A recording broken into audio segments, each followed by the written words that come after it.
No deslices. ¿Qué prefieres? ¿Tener siempre la habitación perfecta o tener siempre la nevera llena?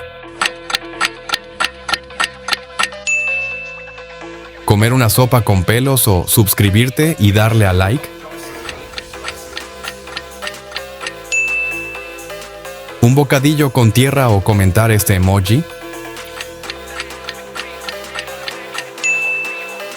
¿Dormir solo o dormir con la quinta persona que te sale al compartir?